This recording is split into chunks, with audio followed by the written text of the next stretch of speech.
कई कारणों से फ्रिज का उपयोग है। नई ताज़ी वनस्पति खरीद करके भी उसमें रखी जाती हैं, काट करके भी रखी जाती है, बासी भी रखी जाती है ताकि वो तरोताज़ा बनी रहे, तरोताज़ा दिखे। ठंडा करने के लिए भी उसका उपयोग है। अगर चीज़ बाहर रह जाती है तो कभी कई जनों की ऐसी भी धारणा है कि वस्तु बिगड़ भी जाती है। इत्यादि कारणों को ध्यान में रखते हुए हमने फल काटे, 48 मिनट हो गए, फिर हमने उसमें रख दिया, या फिर हमने काटने के बाद में हमने रख दिया और बाद में 48 मिनट हुए, तो फिर वो साधु साध्वी जी को वोहराई जाए या ना वोहराई जाए, ऐसा छोटा सा सवाल है। मगर मैं इस सवाल का उत्तर इस रीति से नहीं दूंगा कि साधु साध्वी जी को वोहराई जाए या ना वोहराई जाए, या वोहरते हैं या नहीं वोहरते हैं, क्या सही है क्या गलत है। मेरे उत्तर को आप उस ढंग से बिल्कुल मत लीजिए। पहला तो यह निवेदन है आपसे। दूसरी बात मैं यह कहना चाहता हूं,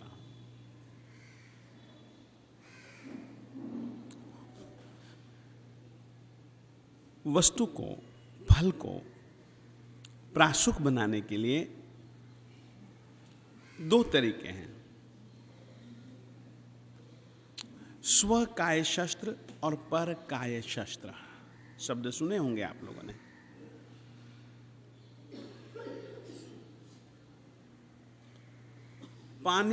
पानी का शत्रु है। पानी के जीव को मारते हैं, वो स्व काय शस्त्र। पानी एक ही है ना। जैसे कि मीठा पानी, खारा पानी। आप लोगों को पता होगा, जिस कुएं से पानी भरा उसी कुएं के पानी से ही गलने को धोइए, है ना। यह एक सामान्यतया एक छोटा सा नियम। आप ऐसा नहीं कर सकते कि इस कुएं के जल को मैंने छन्ने से छाना और उसी छन्ने को मैं किसी दूसरे कुएं के जल से धो रहा हूं, वह स्व काय शस्त्र बन जाता है।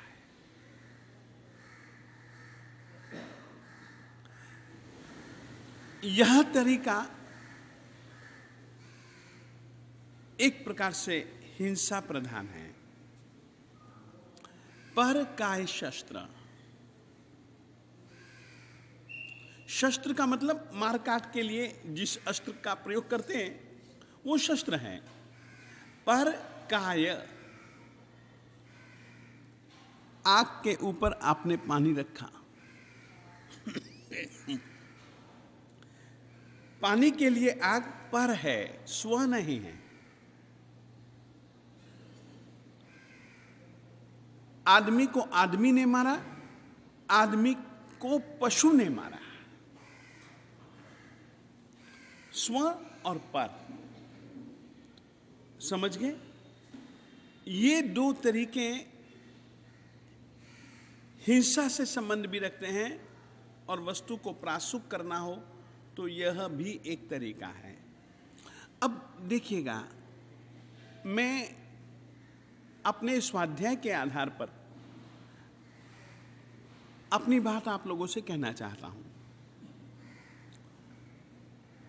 और मैं इस बात को ऐसे लेता हूं, फ्रिज माना है विद्युत यंत्र, बिजली से चलता है विद्युत यंत्र, परंतु पानी से भी संबंध रखता है। आपने ठंडा करने के लिए गर्म किया हुआ पानी उसमें रखा कि जल्दी से जल्दी ठंडा हो, पीना है, आपने रखा।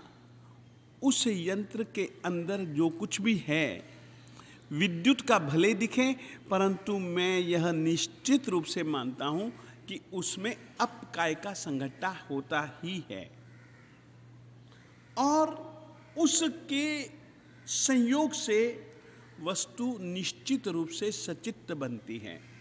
छोटा सा उदाहरण देना चाहता हूं, छोटा सा उदाहरण। हम साधु साध्वियों के लिए अभी चातुर्मास काल बैठा, तो तब तुमने चौदस के दिन, चौमासी चौदस के दिन सुना होगा कि भैया पानी का काल 3 पहर, सुना है ना। ये एक हमारी साधु मर्यादा है, हमको बोलना पड़ता है। बोलना चाहिए ऐसा नहीं कह रहा हूं, करना चाहिए ऐसा चाहता हूं। पानी का काल 3 पहर क्यों? बरसात के दिनों में बरसात ज्यादा होती है, हवा में भी पानी का स्पर्श आप लोग महसूस करेंगे ना। विशेष करके मुंबई में तो आप निश्चित करेंगे। उसका स्पर्श अचित्त जल के साथ में होता है। तो 3 उकाले से तैयार किया हुआ जल ज्यादा से ज्यादा कितनी देर तक अचित्त रह सकता है? 3 पहर। फिर उसके बाद में चूना तो डाल ही दो। किया था, जब लिया था हमने तब अचित्त था, परंतु एक काल मर्यादा उसके साथ में जोड़ दी गई कि भैया, और काल मर्यादा के पीछे कारण यह बतलाया गया। दूसरा उदाहरण, कल्पना कीजिए हम 14 के दिन बोले कि भैया पल्ले 5 है ना। आप लोगों को तो ख्याल में ही है, पल्ले 5। और कभी हम पल्ले बोलते 3, कभी पल्ले 3, कभी पल्ले 5। 4 नहीं होता? अच्छा, 4 भी होते होंगे, निश्चित हैं। मैं मानता हूं महाराज जी की बात। ये क्यों है? बरसात के दिनों में 5 है। पल्ले किसको कहते हैं? कभी भी साधु महात्मा, ये अपने श्वेतांबर मूर्ति पूजक परंपरा की रीति नीति से मैं तुमको कह रहा हूं। स्थानकवासी 13 पंथियों या दिगंबरों की रीति नीति से मैं तुमको कुछ भी नहीं कह रहा हूं। अब गोचरी के लिए साधु जी महाराज जाते थे, दूर दूर तक भी जाते थे, बरसात के रुक जाने पर जाते थे।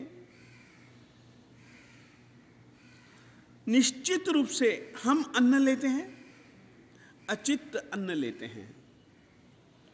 पूर्ण रूपेण पक्व यानी पका हुआ हम अन्न लेते हैं। परंतु बरसात के दिनों में हम लोग पल्ले 5। इसके पीछे कारण यही है कि बरसात के दिनों में गीली हवा का स्पर्श उस अन्न को यदि हो ही न पाए। और तुम लोगों ने कई बार गौर किया होगा, झोली होती है, झोली में पात्रे होते हैं और पल्ले के ऊपर झोली के ऊपर हम लोग पल्ला ढकते हैं। चाहे 3, चाहे 4, चाहे 5, वो जो भी हमारा ऋतुओं के अनुसार जो यह मर्यादा है, ताकि हम लोग कभी भी सचित्त भोजी न बने। तो इस कारण से ये मेरी ऐसी सोच है, सत्य केवली जाने। परंतु मैं ऐसा सोचता हूं, और किसी को कुछ भी पूछना हो पूछ सकता है। देखिए, मैं एक छोटी सी बात कह देना चाहता हूं।